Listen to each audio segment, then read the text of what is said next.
Hello, and welcome to another edition of Brussels Sprouts. I'm Andrea Kendall-Taylor. And I'm Jim Townsend. And we're so glad you can join us. Are we in a new Cold War? That is the question Mike McFaul takes on in his new book, Autocrats versus Democrats, Russia, China, America, and the New Global Disorder.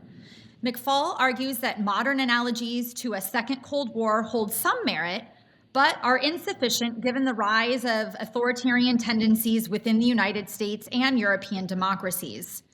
Combining analysis of the Russian and Chinese threats with critique of the Trump administration's isolationist and authoritarian tendencies, Mike articulates a set of policy prescriptions that sketch a new grand strategy for American engagement with the world. To talk about his new book today, we're delighted to welcome Mike McFaul to Brussels Sprouts for a conversation about what his book means for American grand strategy and for current events today. So welcome, Mike. Thanks for having me back. Very brief intro. Mike is the director of the Freeman Spogli Institute for International Studies and a professor of international studies at Stanford University. So I'm going to start with that very basic question, Mike. Are we in a new Cold War? Well, yes and no. And that was a motivation for starting to write this book. I've been working on this book for many, many years. And I have several things that over time, the motivations changed. But one of them, right around the time that the first Trump administration came in and the new national security strategy was drafted. I'm not sure the president himself read it very closely, and I'm not sure he agreed with it. A couple of my colleagues out here at the Hoover Institution were involved in that, including H.R. McMaster. But that did start a debate that you all know better than I do in Washington about whether this is Cold War 2.0 or not. And I, as a social scientist, I wanted to interrogate the hypothesis. And I came up with a kind of rather inconclusive conclusion, which is why the book's so long, by the way. It's over 500 pages long. But I look at, with U.S.-China relations first and foremost, and then U.S.-Russia relations, there are some things that are similar and some things that are different. And we have to embrace both of those to get the diagnostics right before we think about prescriptions for American foreign policy. What would you say? I mean, if we just keep on this theme for just a minute, Yeah. in what ways is it similar, and what did you see as some of the most important differences?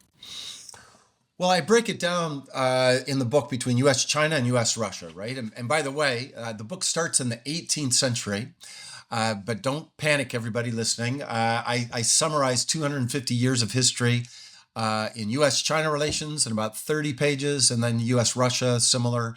And I do that to show that variables like power, regime type, and individuals change these relationships towards cooperation or confrontation. And we're not locked in inevitably into a period of confrontation that we're in today. With respect to U.S.-China, the big things that are similar, there are two global powers. And I try to show in the book why, yes, there are middle powers, and yes, it's not as separated in two camps in the same way as it was during the Cold War, but there are two above the rest, without question, in my view. Two, there are different regime types. This is an autocracy versus a democracy. That's like the Cold War. Three, both countries seek to propagate their ideas abroad, although that's shifting in the second Trump era. We'll come back to that, I'm sure. And then fourth, my prediction is that tragically, this is going to last for decades, just like the Cold War did. I don't see it changing anytime soon. But on the differences with China, and I won't try to go through them all, but I'll highlight a couple big ones. They're obvious to your listeners, but not obvious to everybody. The first biggest one, of course, is that China is not cut off from the rest of the world like the Soviets were, especially regarding economic power, but not only. And they're intertwined with our economy and the global economy, and that creates new challenges and also new opportunities. I think we sometimes forget about these days than we had compared to with the Soviets.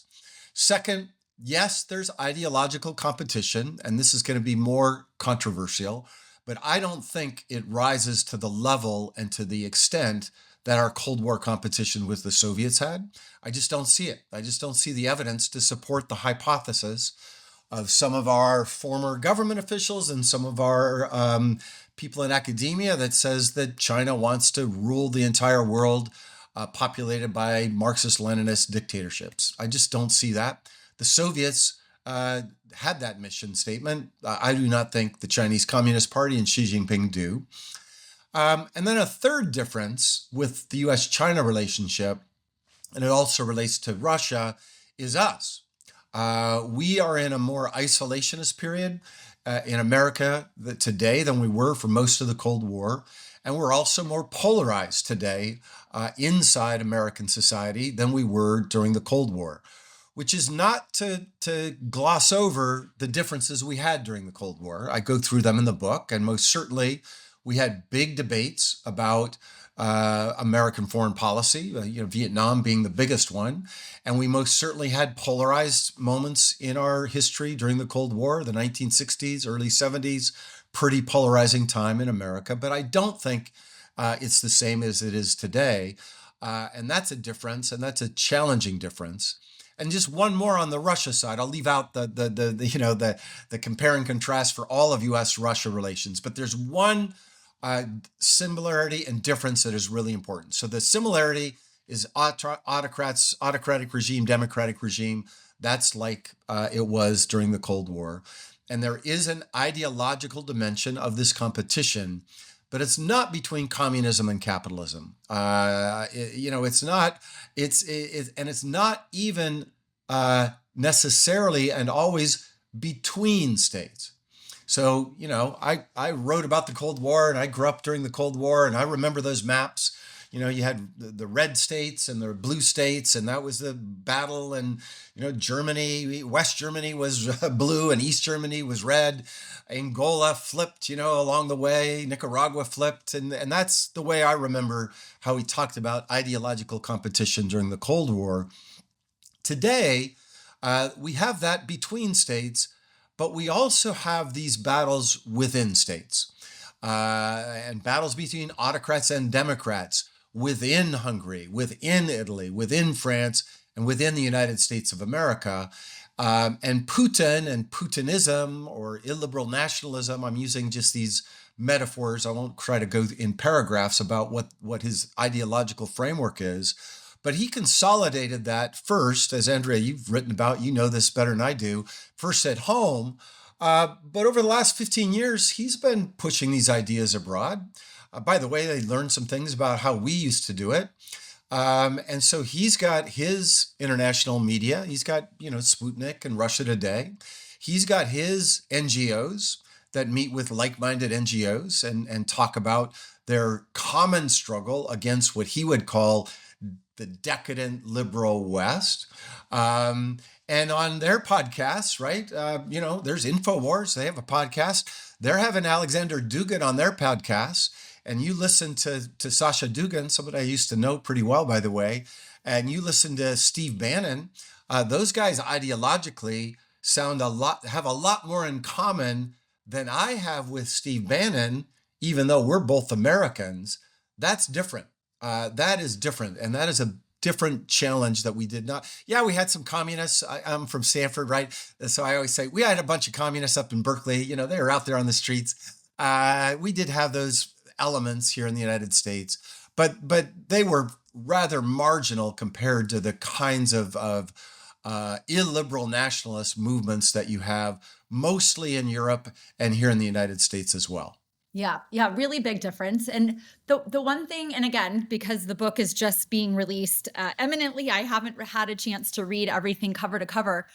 So you're talking, there's obviously kind of cooperation or at least alignment between some elements across these different societies that is different.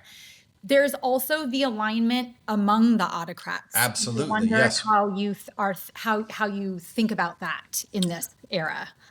Well, they're organized. The Illiberal International, they are, I'm using that on purpose, right? Lenin used to talk about the international, the Illiberal International today. They're way more organized than they were just compared to 10 years ago. They're helping each other. So, you think about Russia fighting this barbaric evil war in Ukraine, well, they have Iranian drones, they have North Korean soldiers, and they have the Chinese buying their energy and providing technological components. They are all together. They all showed up in Beijing not too long ago, and you saw them collectively together. Now, they're mostly united by what they're against, which is democracy and liberal values. And if you get into, Russia-Chinese relations, I talk a lot about this in the book. You get to lower levels, there's some differences there. But by and large, I think you see much more consolidation there compared to the democratic world, the free world, the liberal world. We're much more divided. And tragically, President Trump, we were even before the second Trump administration, but at a time when I think we need to be building our alliances with the free world, that we need to be increasing economic connectivity between democratic economies, that we need to have our own self-help world to support small d democratic ideas around the world. We're not as organized. We're rather disorganized and divided. Yeah, you mentioned the power piece, and I know that's one of the elements that you look at. I mean, is it your sense then that Putin and Xi, for example, believe they are up against a U.S. that is in inevitable decline? And do you find evidence of that relative decline driver factor in when you're looking at kind of the origins of this story and how this competition will play out? I know the power piece is one that you focus on, and so Yeah. there's a lot of debate. Is the United States in decline, and are Russia and China sensing the time is ripe? So you're right.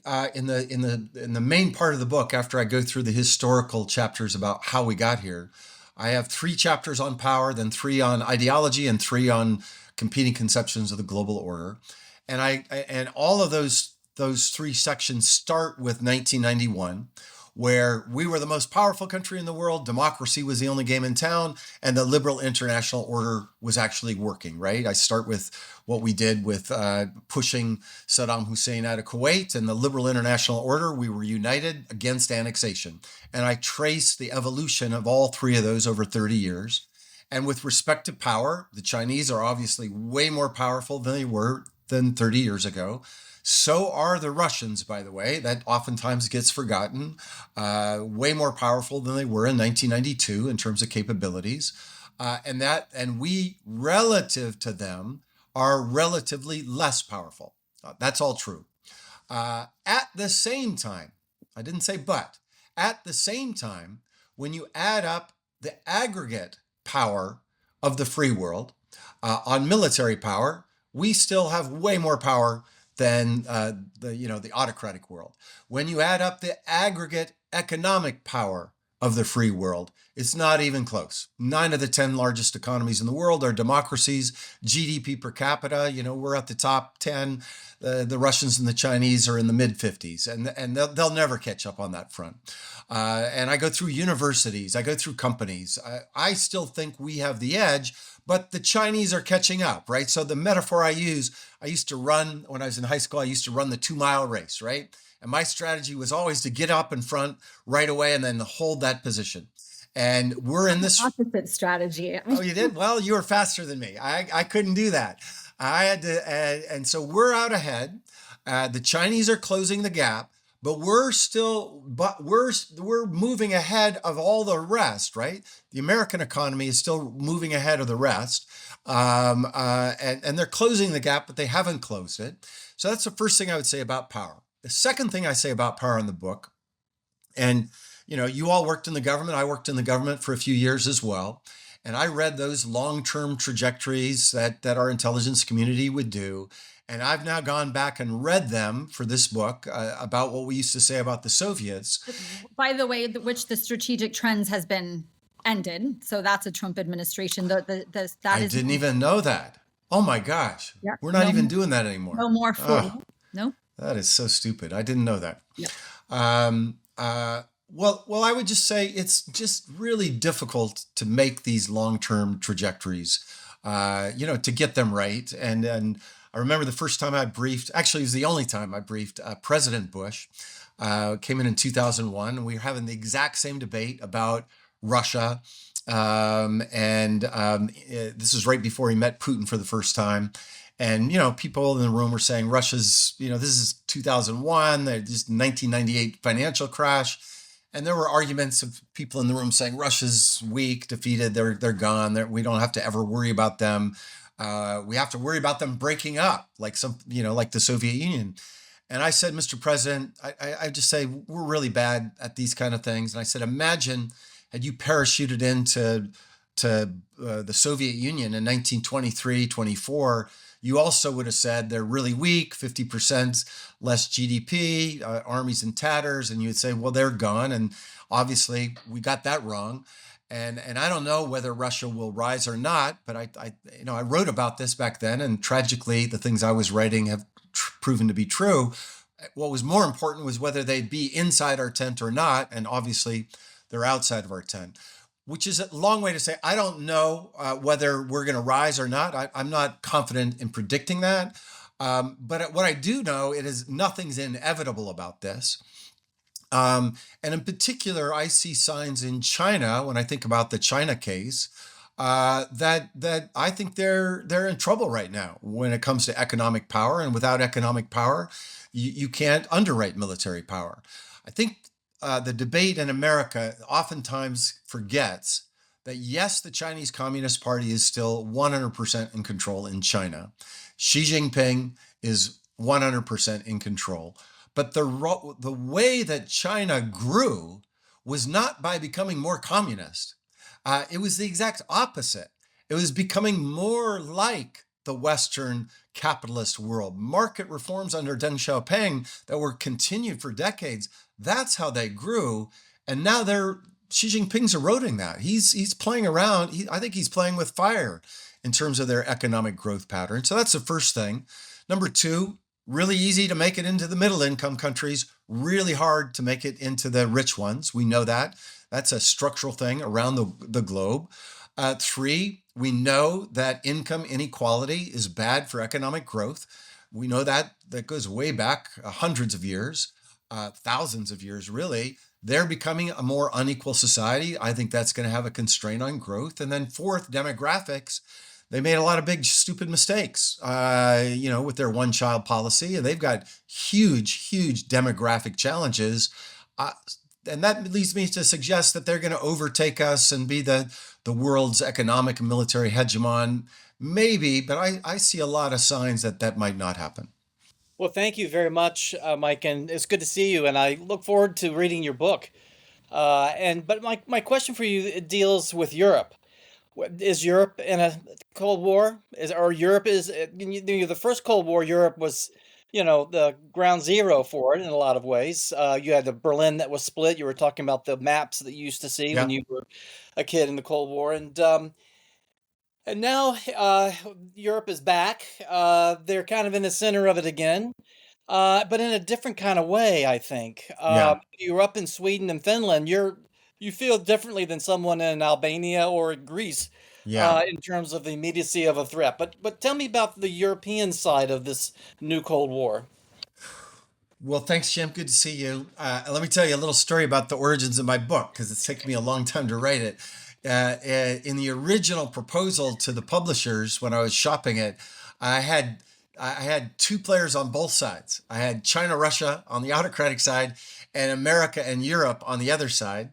And part of my argument was that we may not always be, doing the same things. This is like a decade ago, by the way, when I drafted that first book proposal.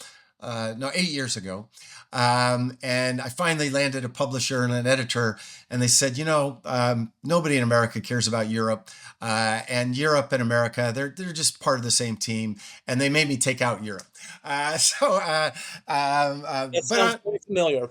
Yes, you know these debates well. I'd say a couple of things. Number one, the epicenter of the battle between autocracies and democracies is in Europe right now. It is in Ukraine today, without question.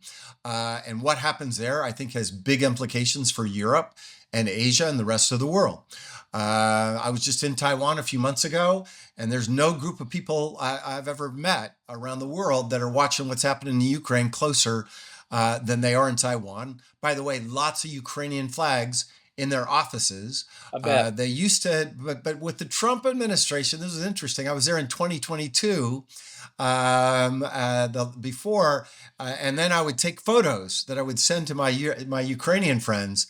This time around, the flags were still up, but they didn't want to take the photos because they didn't want to piss off the Trump administration. So a little tidbit from my travels to Asia. So yeah, I mean, I think this is the moment in history, and thank God for the heroic Ukrainians and the warriors on the front line that are fighting. They're at the epicenter. And Jim, you both of you know more about Europe than I do, but I see especially in the last several months, I see a more united Europe, and I think that's great. I think we needed that, and I would have said that irrespective of who the president of the United States was. And I like what I hear about Europe, including just the new sanctions package a couple of days ago. Should have been done 3 years ago, in my opinion, but better late than never. I like all that momentum. What I don't like is the drift between Europe and the United States. I think that's dangerous for Europe, and I think it's dangerous for the United States. I'm all for burden sharing. Of course, the president was right. By the way, so was President Obama, so was President Biden. We want to do that. But this notion that we're going to go it alone, and that we're in this new Hobbesian world, we'll just be fine because we're the United States of America, I radically disagree with that. And I think in this struggle with China and Russia, we need to be united, especially with our strongest, most enduring allies. And these are not just allies based on interests, these are allies based on values. And I think if we forget that, we do so at our peril. Yeah. Yeah, I agree too. And one of the major differences between the first Cold War and the second one is that unity that you're talking about. For Europe, their second Cold War is so different than the first Yes. in terms of hanging in there by themselves, and it's a whole different experience. But I yeah, agree. no, I appreciate what you said exactly. The hard thing that's kind of hard to it's the thing that's hard to wrap your head around is, I mean, I think the Trump administration, to the best that I can discern, it buys into your general argument, Mike, that U.S. relative power is not what it used to be, and therefore we need to rebalance, reorient, shed some responsibilities, the burden sharing. We can't do all of these things in this new world where the United States doesn't have such disproportionate power. And so, I mean, in those ways, I think we probably all agree. But so the question is, like, when you get to your policy prescriptions, because I think we would agree, we some things probably really needed to change. I mean, as you said, multiple presidents have wanted the Europeans to carry more of the burden, but we couldn't get there. And so some actions, there needed to be maybe a little bit of disruption to reset some of these patterns. So what is your prescription for what needs to be done? Is it kind of more of the same of what the United States was already doing, or and maybe that is the answer, because we think that's actually the best strategy for a world in which we do wield a little bit less power and our adversaries are colluding to a greater degree than ever before. But talk to us a little bit about what the right way to deal with it is, because I know we all have a lot of heartburn about the way this administration is addressing some of the things the problems we might actually agree on the diagnosis. We're differing on the what needs to be done to address it. Right. Well, those are great questions, and they're big, hard questions. And it took me 3 prescriptive chapters to finish the book. My editor didn't like that, but I had so much to say. I have 3, not just 1. By the way, if we're in a Cold War, and I wrestle with whether we are or not, but I then say in the prescriptive part, well, we should learn lessons from the Cold War. And I have a whole chapter on mistakes during the Cold War. And I think we're forgetting that a lot, right? Because we won the Cold War, so we forget about our mistakes. And I like to remind readers that we did make mistakes. We shouldn't repeat them. I'll come back to that if you're interested. Yeah, definitely. But then on the successes, I have a whole chapter on successes during the Cold War. And then the last chapter is issues that we have to deal with today that have nothing to do with the Cold War. If we superimpose that metaphor, we're not going to get them right. But the middle chapter on prescriptions is the one I'm most animated about with the Trump administration, because, by the way, I finished this book, 99% of it before our last election. And it's the middle one that I think they're making the biggest mistakes.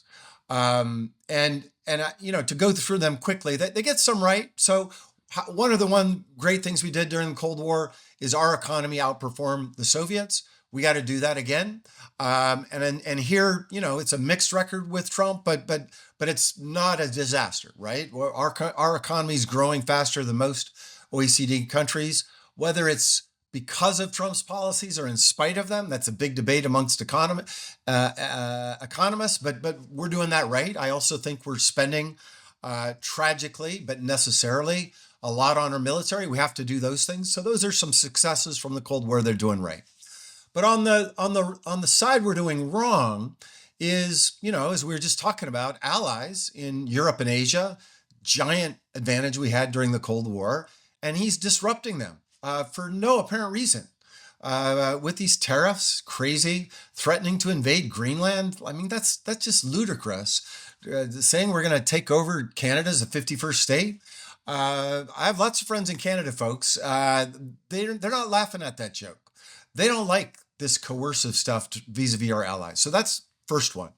Second, the global capitalism, right? After the Cold War, we created these institutions, the World Bank, the IMF, GATT, which later became the World Trade Organization, and we united not the whole world. That's a common misperception.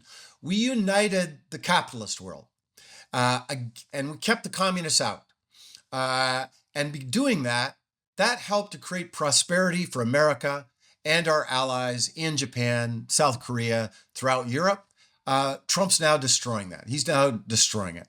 And then third, when it comes to promotion of our ideas, again, we made mistakes and we were hypocrites in the Cold War, but we did create this architecture. Kennedy created the U.S. Agency for International Development in 1961, the height of the Cold War, so that we could compete with the Soviets around the developing world, giving economic assistance and later political assistance. Ronald Reagan announced the idea for the National Endowment for Democracy. That was an instrument in our arsenal. That we had Radio Free Europe, Voice of America, other ways to be engaged in this ideological struggle. And Trump's just shutting it all down. And let me tell you, the Chinese aren't shutting down their economic assistance programs. They're not shutting down their international media broadcast organizations. Neither are the Russians. And this unilateral disarmament, I just think, is really counterproductive. Now, to your point, did USAID need reform? Absolutely. I've written that article 20 times over the last decade. Could we do smarter democracy promotion? Absolutely. Did we go too fast in terms of bringing the Chinese and the Russians into the World Trade Organization, and that caused us troubles? Yes. But the solution is not to burn it all down, which is what I feel like the Trump administration is doing. The solution would be to work with our like-minded allies to reform these institutions rather than tearing them down. And the last thing I'll say on that front, when it comes to political, multilateral institutions, Trump is a unilateralist. He doesn't, his speech at the United Nations was not a love letter to the United Nations, right? It's like, I don't care about what you guys do. We're in two big mistakes there. One, if we pull out of the United Nations, the Chinese aren't pulling out. They're seizing these organizations, they're entities of the UN, and they're leveraging these multilateral organizations to benefit their national interests. We've got to be in that game. And number two, the Chinese are also creating new organizations.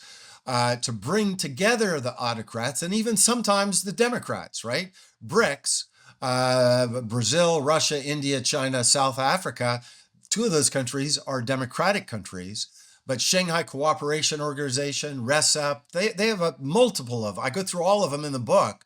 They're doing what we did at the end of World War II to unite their allies in these multilateral organizations, and we're doing nothing.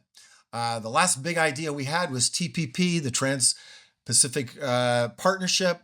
To me, that was a very smart idea. I was in the Obama administration when we were working on it. Trump pulled us out of it, and we're not offering anything to the rest of the world. And when I travel to countries around the world, and I hear from our ambassadors, they complain the most about this, especially in Asia, by the way. Like, we're not offering an alternative set of clubs to the Chinese. And if we don't, I think we're in big trouble. So next week, we know that Trump and Xi are going to sit down for a very important meeting as kind of trade tensions are high, but there's all sorts of other military technological tensions that are bubbling beneath the surface as well. And, so what would be your advice for Mr. Trump at this moment in time in that meeting? I mean, is it is it wise then that we kind of strike some sort of trade deal and kind of try to stabilize the relationship? I mean, I don't, in this moment, and I asked that question, actually, I want to hear your thoughts on the way that you think Trump should engage with both leaders, both Xi and Putin. Is it that we're extending and looking for cooperation in ways out? Is it that we're trying to steel ourselves for greater competition? Kind of when you're looking at these two relationships, what is it that you think the U.S. should be asking from these relationships? So that's a big, hard question as well. These are all big, hard questions, by the way.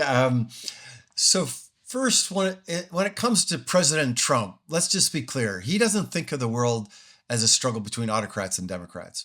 So I'm not sure he's going to listen to my advice on that piece of it.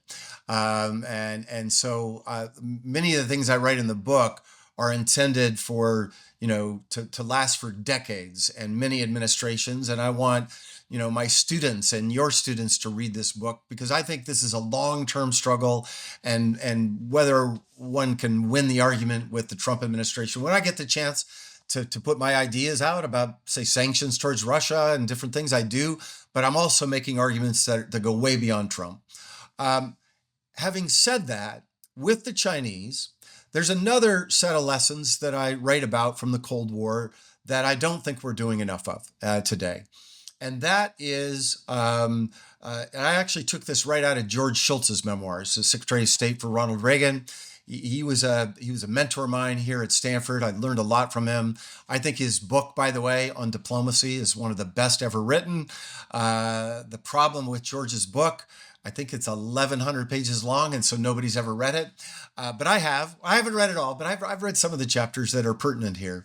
And I think there's some important lessons that he writes about. Number one, remember, he came into the Reagan administration, as you may remember, in 82. He wasn't there in the beginning. And when he comes in, there's nothing going on in U.S.-Soviet relations at all, right? It's the evil empire. There's no talks. And he says, this is ridiculous. And in particular, he has some unkind things to say about the National Security Council and how crazy they were. And he said, we got issues that we have to talk to the Soviets about. And for him, it was about arms control. And he starts that process, by the way, years before Gorbachev. Gorbachev, it gets easy. And he says, we got to talk to these folks about our national interests. And I think that's wise for President Trump.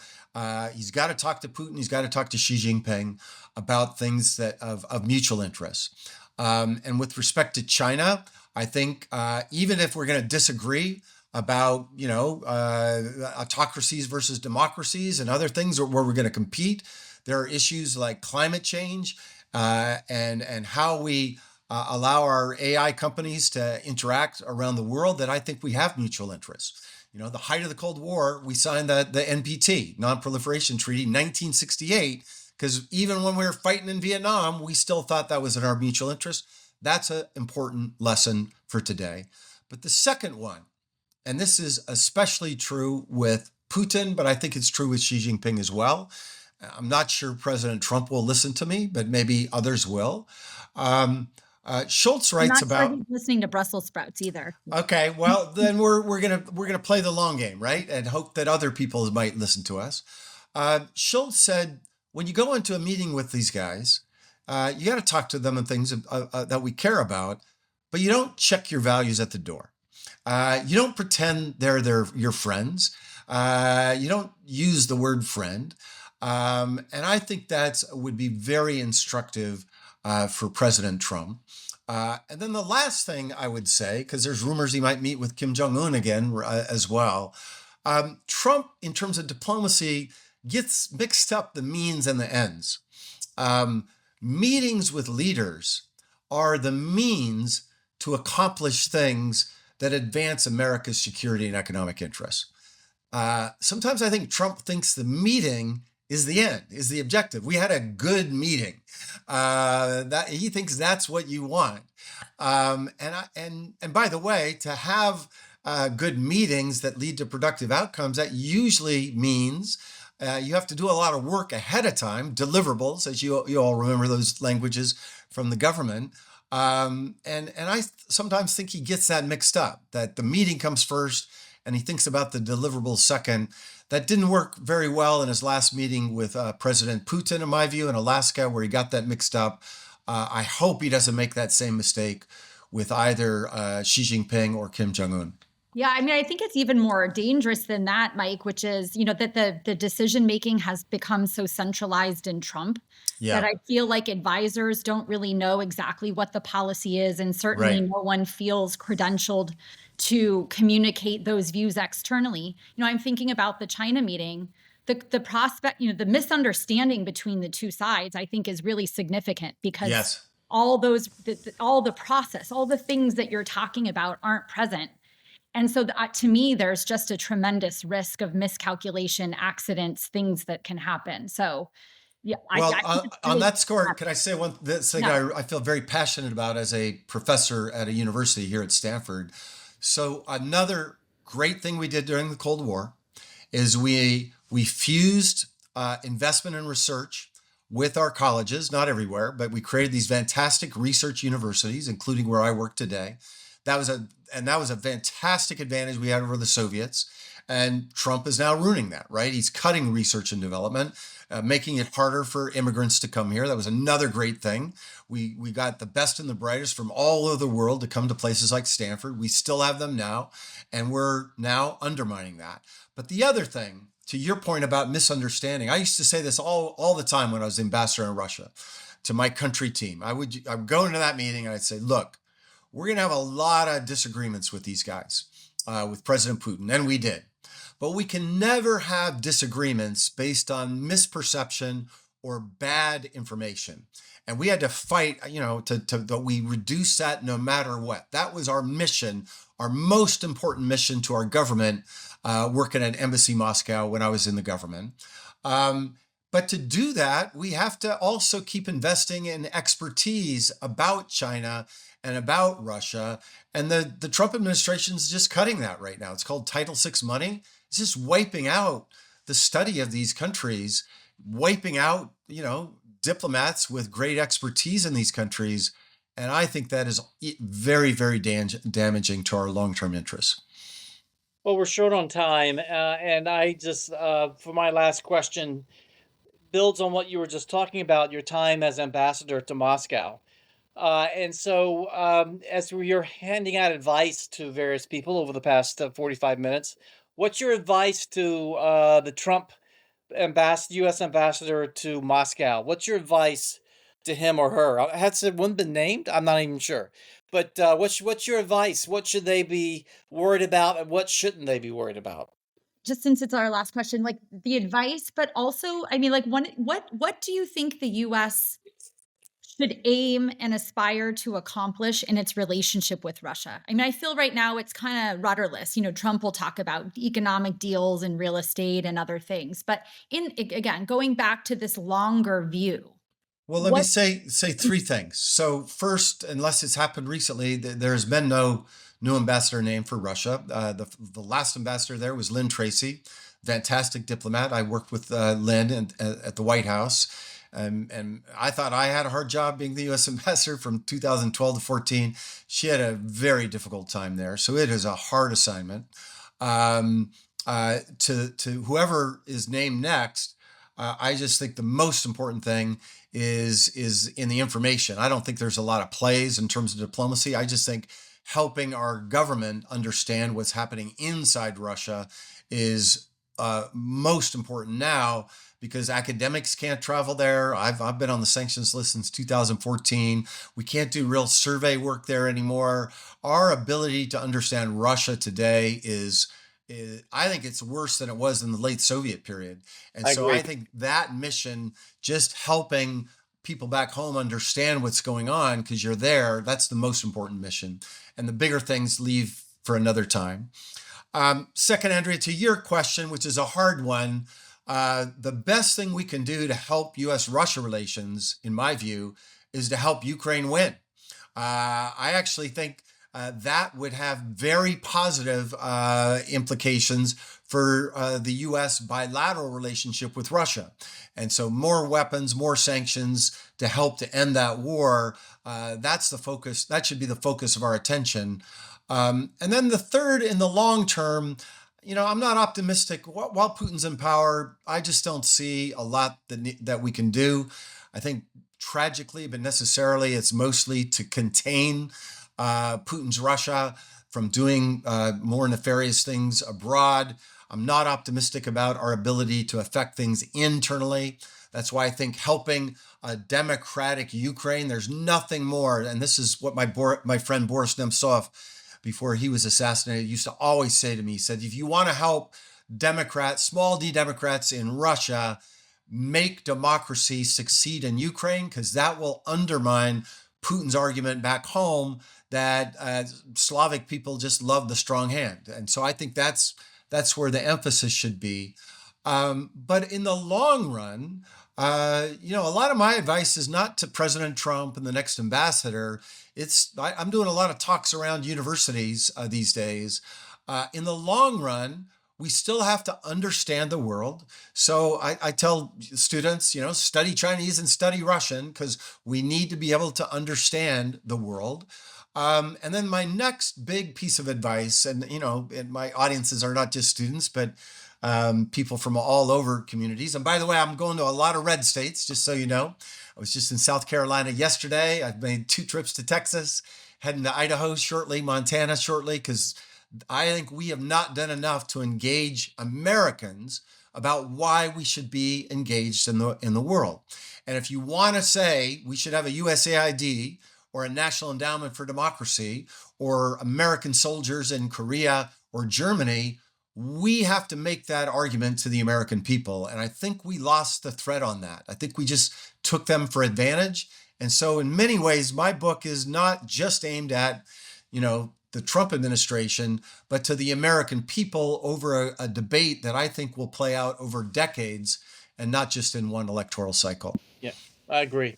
Yeah, well, that's a wonderful place to end. We could have gone on for some time, but Mike, this was really great. Obviously, highly recommend everyone go out and get Mike's book, Autocrats versus Democrats. I've read some of the advanced PDF, but looking forward to holding it in my hands. Thanks. And thanks for doing this, Mike. We really appreciate it. Wow, this is a great conversation. Let's do it again. This is really fun with you guys. Yeah, but give us a trip debrief after you return. That'd be fun. Let's do that. That's a great idea. After a couple of months on the road, that'll be fun.